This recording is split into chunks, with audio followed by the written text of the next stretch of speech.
Welcome to Infringe at Your Own Risk. Hello and welcome to Infringe at Your Own Risk. My name is Kevin Rosenquist and I'm here with Rand Bateman, intellectual property attorney and founder of Bateman IP. Rand, welcome. It's great to have you. Thank you. It's nice to be here. So today we're going to answer a foundational question. What exactly is intellectual property and why should you care? So Rand, start us off. Define intellectual property in as plain terms that even I could understand. So intellectual property are a basket of rights that aren't real property. So real property is like real estate, buildings, things like that. Intellectual property are assets that you own that aren't physical. And so it covers patents, trademarks, copyrights, trade secrets, domain names is kind of right on the cusp of that.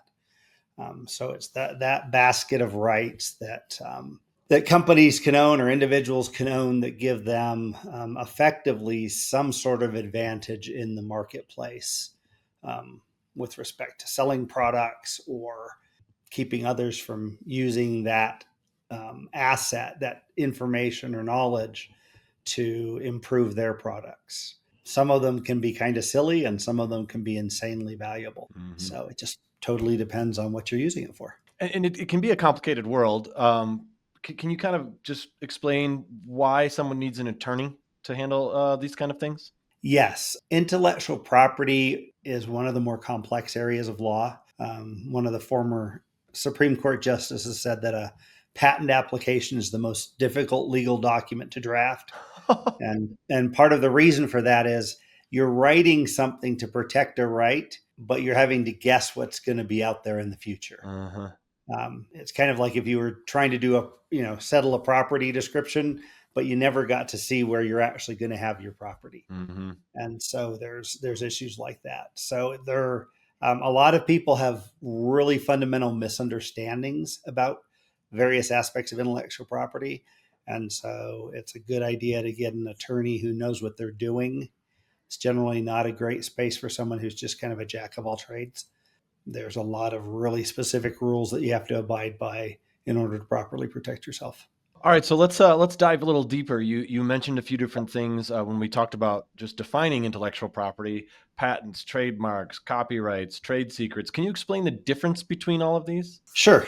So a patent protects something with utilitarian value. So there's three different types. There's a utility patent, which is what most people think of as a patent. And a utility patent covers either a product or a process that is new and unique, basically hasn't been done before. A design patent protects the aesthetic look of something. So for example, chairs have been around forever. It'd be challenging to get a utility patent on a chair, but you can get a design patent if your chair has a unique look to it. Okay.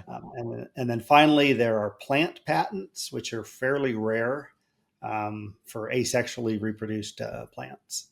Oh, wow. Interesting. Very specific. Yeah, but that's a real niche. Within patent attorneys, that's a niche. Wow, that's crazy. I never heard of that one before. But when you said, if I could clarify one thing real quick, when you said the design patent on that, like that you gave the chair as an example, how different does it have to be? I mean, can it be just very basic to get a design patent, or does it have to be something that's really like sets it apart?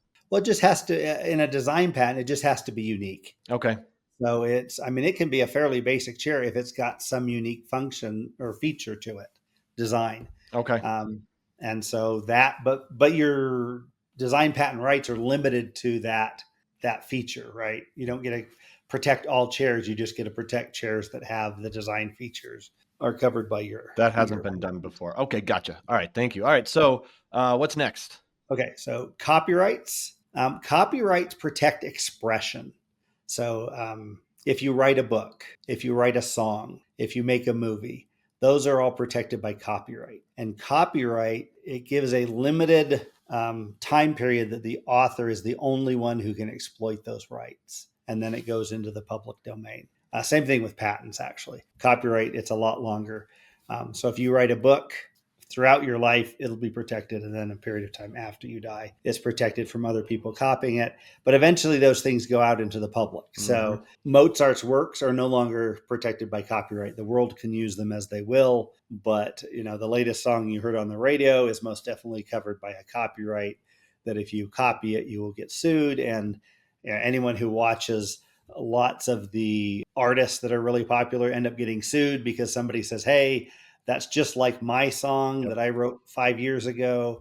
And then they battle it out. And sometimes it turns out the person claiming that is right. And it sure sounds like it was copied from their song. And other times you listen and it's like, yeah, I can't hear any similarity between those two.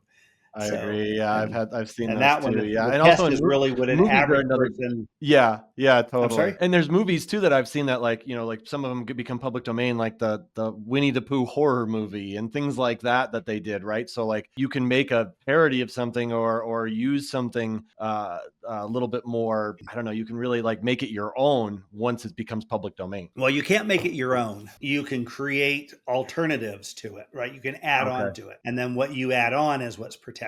So, there's been, in the last 10 years, there's been, multiple remakes of Pride and Prejudice by Jane Austen. And so each of those people has, their rights to what they did, I think it was Pride and Prejudice and Zombies is one my daughter likes. But, yeah, I think I know what you're talking about. Yeah.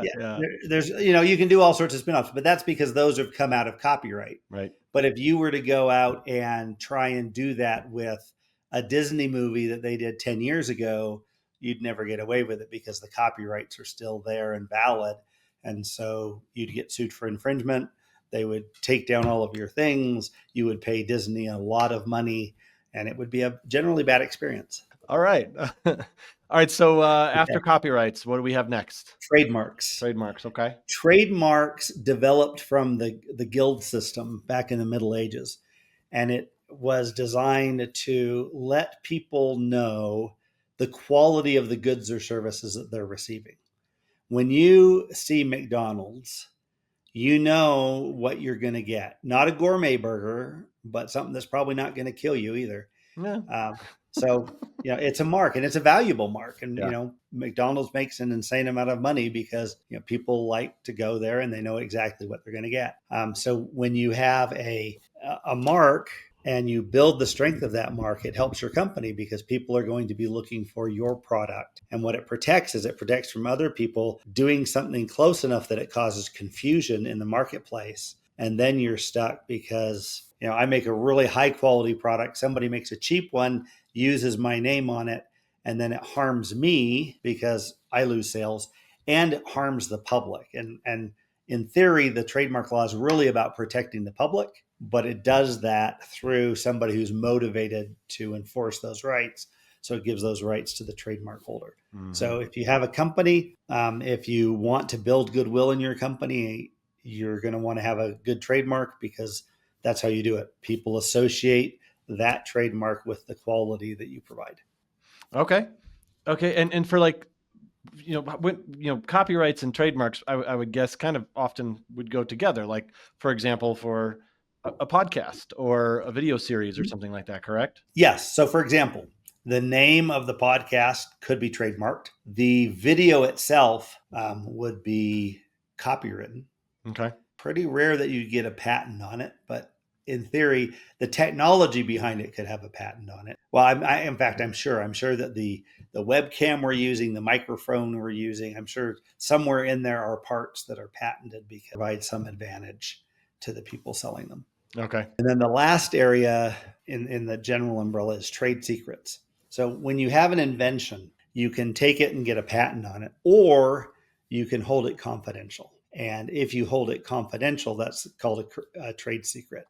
And the idea is I don't want to put it out in a patent because I only have a very limited period of time that I'm protected, and then it's public domain. Instead, I'm going to keep it to myself and use it. It's really hard you can't really do that with an end product because the client gets the end product. Right. But you can do it with the process of making the product. For example, perfume. If you run a perfume through a mass spectrometer, it'll give you the chemicals that are in it. But certain chemicals smell different depending where they come from. So if this chemical comes from this particular flower, I don't want to tell everybody that's where I'm getting it from, because I don't want them to be able to easily recreate my fragrance or Okay. perfume. So I would keep that as a trade secret if it's something that's going long term. And there's perfumes that have been popular for 100 years for some of them. And so, but a trade secret can also be, it doesn't have to be inventive like a patent does.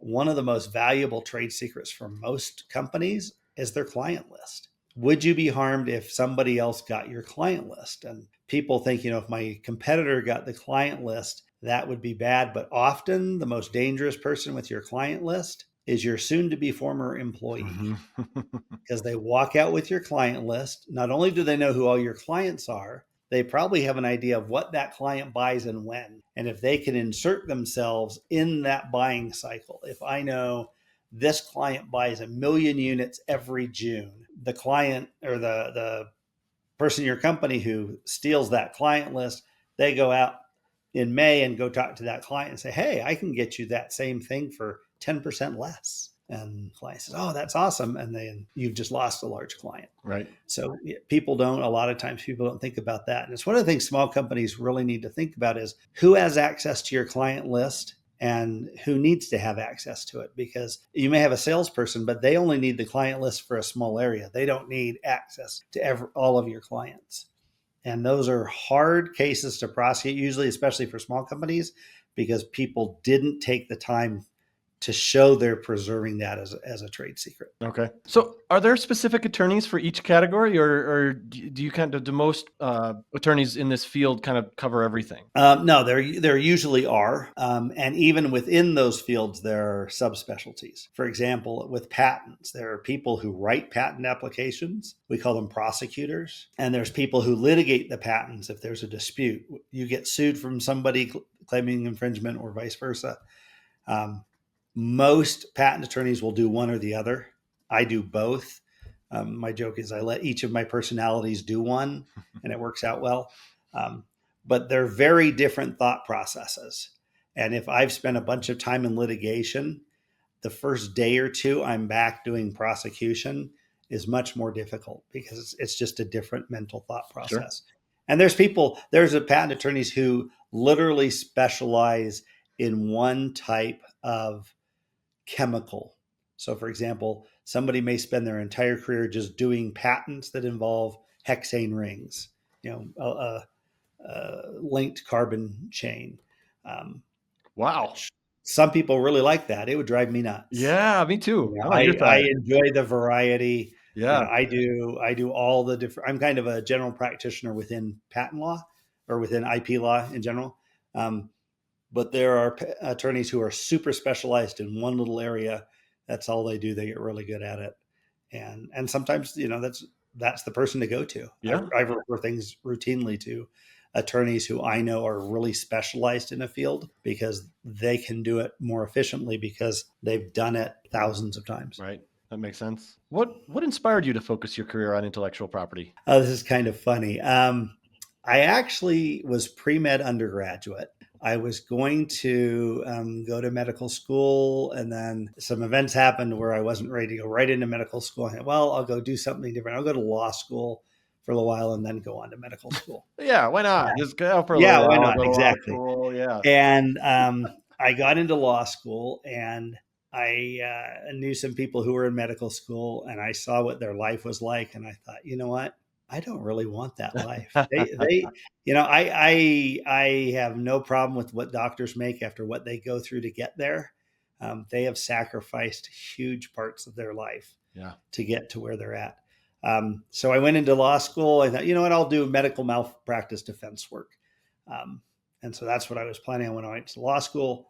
And then at the end of my, it started my second year, I interviewed and I got 2 job offers, one doing medical malpractice defense here in Salt Lake City, where I went to law school, and the other was doing patent law in Dallas. And Dallas just sounded sexier at the time. So I went to Dallas and I just fell in love with it. I describe it's like cheating, because I don't have to spend the time in the lab coat to get to see the cool inventions that people make. Mm-hmm. They just bring me the answers. Mm-hmm. And so I've really enjoyed it. I love when I hear people talk about new technology, and I'm sitting there thinking, yeah, that's not actually that new. Yeah, You know, I heard about this a while ago. that was invented 10 years ago. Yeah, It's just taken this long for it to hit the mass market. right. But it's fun. It's a really enjoyable. It's enjoyable seeing everything from really complex inventions made by big companies, some of which do well, some don't, all the way down to some that almost you think, really, that's an invention, and it takes off, and an individual client makes millions of dollars with their just simple idea of a better way of doing something. And those are the funnest to me, is to see somebody make kind of life-changing money out of just finding a better way of doing something out of an idea. Yeah, yeah that's really cool. What do you feel like someone should look for when choosing an IP attorney? The biggest thing you need to look for in any attorney is someone you communicate well with. If you don't communicate well, you're not going to have a productive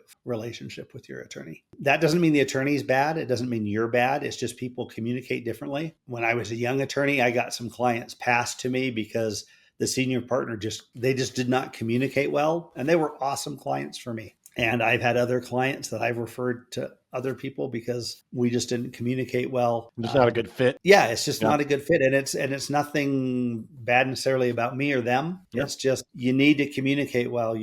If you're going to an attorney, the vast majority of times it's an important action. I mean, we're expensive. And if you're spending that kind of money, you deserve to get somebody who you communicate well with. And so that's number one. After talking with the attorney for half an hour, is this somebody who I can work with? I understand what he's saying. He seems to understand what I'm saying. That's step one. Step two is, do they have the qualifications to do what I want them to do? Occasionally I'll get attorneys who don't really practice in an area, and then they'll try and come in because, this stuff's easy. I can do it. And I've had a couple where people came in and, they were, beating their chests and going on and on and on about, I did a case just like this 25 years ago. Problem is they don't know that the law changed 10 years ago, and they're really out of date on it. And everything they're saying is complete horsebucky. So those are funny. I had a case once where somebody sued my client claiming trademark infringement and copyright infringement. And we got before the judge, and we moved to dismiss, saying this is baseless. And the attorney gets grilled from the other side, gets grilled by the judge, and he says, "Your Honor, trademarks is just really hard." If that's how you feel, you probably shouldn't be litigating a trademark. No, you probably shouldn't have taken that case. Yeah, and it literally got so bad that the client attempted to stand up and argue his client attempted to argue her own case and was actually doing better than the attorney was. But once you're represented by counsel, you're not supposed to be talking in court. Yeah. The judge shut her down. But it was a very sad day for that attorney. That's tough. And I had a clerk whose father was an attorney. I had a first-year law student who had been helping me collect everything. And he walked out of the hearing and he said, "Effing malpractice." So it was pretty funny, but it's, find somebody who's skilled in the area that you're working in. Yeah. Have they done this before? If not, be a little cautious, because red flag. There's some traps they're probably going to miss. Yeah, for sure. All right. Well, thanks for giving us a solid introduction to you and what you do. Really appreciate that. And thank you all for joining us on Infringe at Your Own Risk. Learn more or connect with Rand at batemanip.com. And don't forget to subscribe to our channel and leave us a review. Rand, it's so good to have you. I'm looking forward to doing more of these. Thank you. Appreciate it. Thanks for watching. Be sure to hit that like and subscribe button and leave us a review in the comments.